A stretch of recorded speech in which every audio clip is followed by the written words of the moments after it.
सरल मशीन का एक पार्ट पढ़ेंगे, उत्तोलक। सरल मशीनें 5 प्रकार की होती हैं। उसमें पहला प्रकार होता है उत्तोलक का।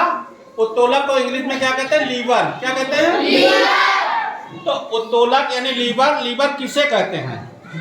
लीवर एक ऐसी मशीन है, सरल मशीन है, जिसको या कहें या सीधी या टेढ़ी छड़, सीधी या टेढ़ी छड़, जिसे हम स्वतंत्रता पूर्वक घुमा सकते हो, स्वतंत्रता पूर्वक घुमा सकते हैं, उसे हम क्या कहेंगे? उत्तोलक कहेंगे। क्या कहेंगे? उत्तोलक के 3 बिंदु होते हैं। उत्तोलक के 3 बिंदु होते हैं।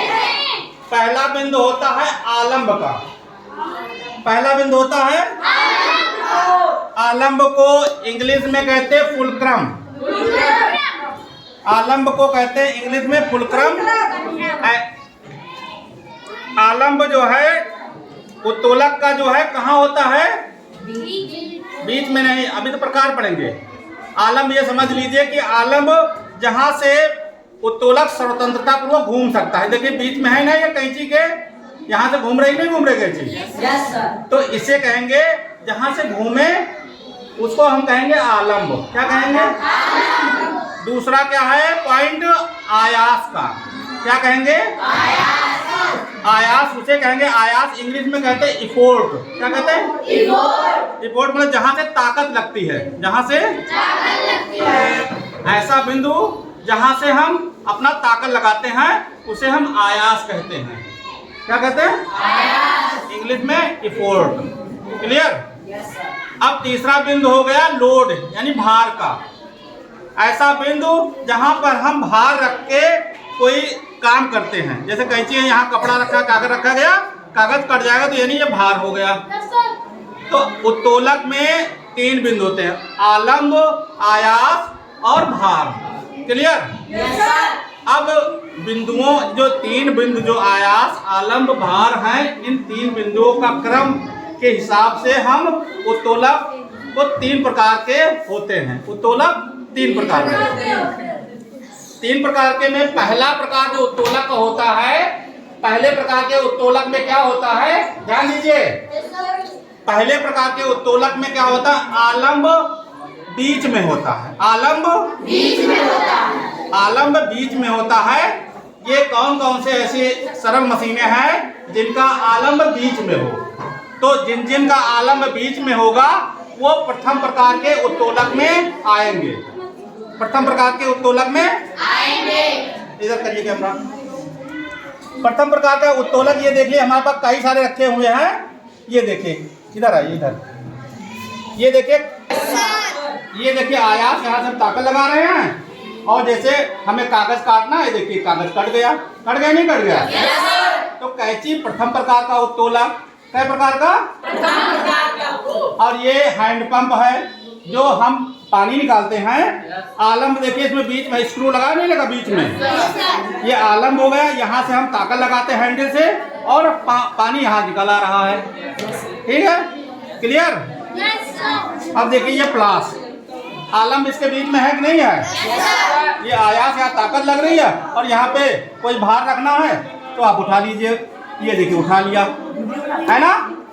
ये प्रथम प्रकार का उत्तोलक। ये भी प्लास भी प्रथम प्रकार का उत्तोलक। और ये देखिए अस्तुरा, आलंब बीच में है कि नहीं है? यहाँ से घूम रहा है और जैसे नाई जो है दाढ़ी बनाता है, यहाँ से ये पकड़ लिया आयास, यहाँ से ताकत लगा रहा और यहाँ से भार, बाल बिल्कुल छिल जाते हैं।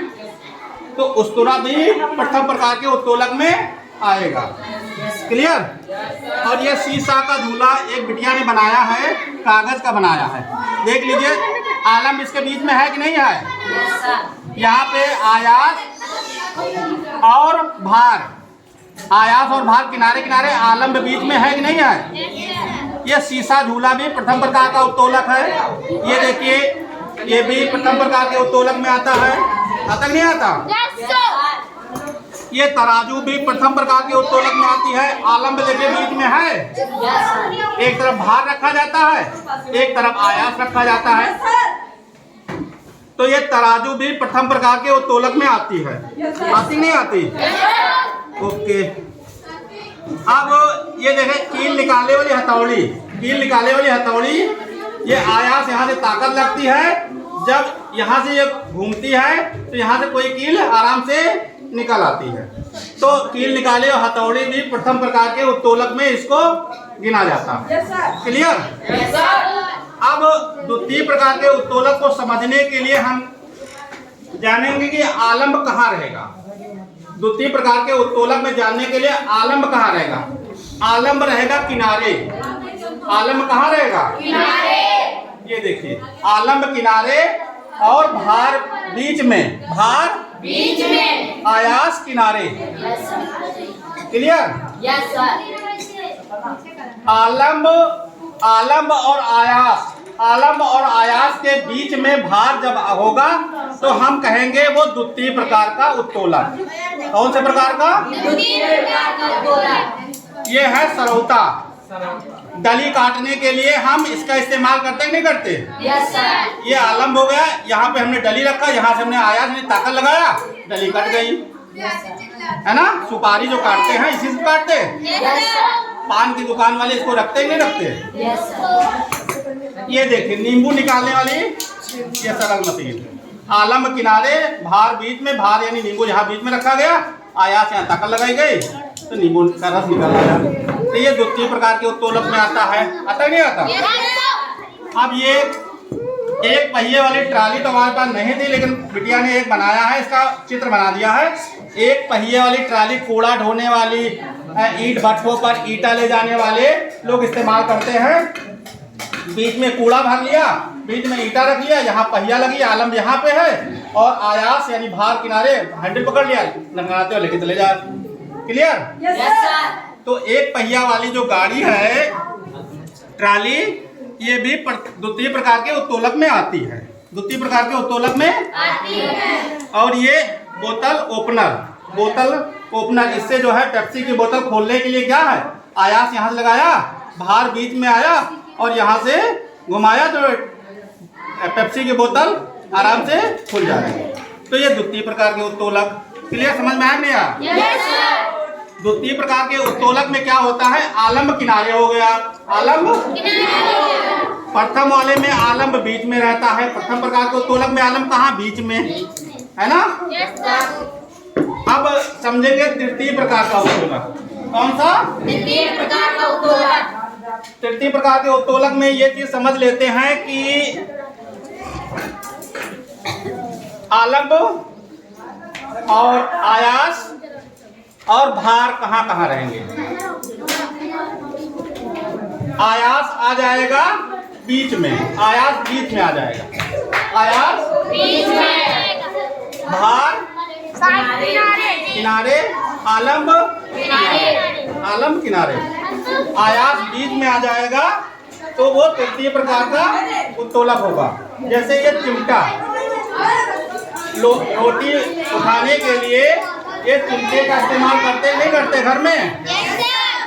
देखिए, ताकत हम यहाँ लगाते हैं, रोटी हाथ पकड़ लिया और ये आलंब किनारे है, तो ये तृतीय प्रकार के उत्तोलक में। ये है चिमटी, ये भी तृतीय प्रकार के उत्तोलक में आती है।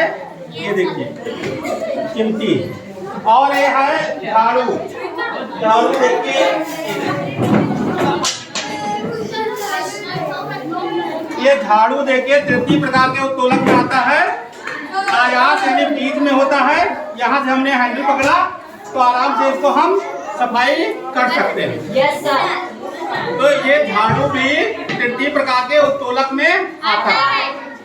तो ये इतने सारे उत्तोलक हमने पढ़े और इतने प्रकार हमने अच्छी तरीके से समझा। समझ में आया कि नहीं आया? और एक तृतीय प्रकार के उत्तोलक में रह गया हल। बैल लगा हुआ हल जो है ये तृतीय प्रकार के उत्तोलक में आता है। यहाँ पे जो है आयास बीच में और भार किनारे और आलंब जो है यहीं से मूवमेंट होता है। तो ये तृतीय प्रकार के उत्तोलक में बैल जुता हुआ हल जो है ये तृतीय प्रकार के उत्तोलक में आता है। तो ये चीजें सारी समझ में आ गई नहीं आ गई? ओके, धन्यवाद।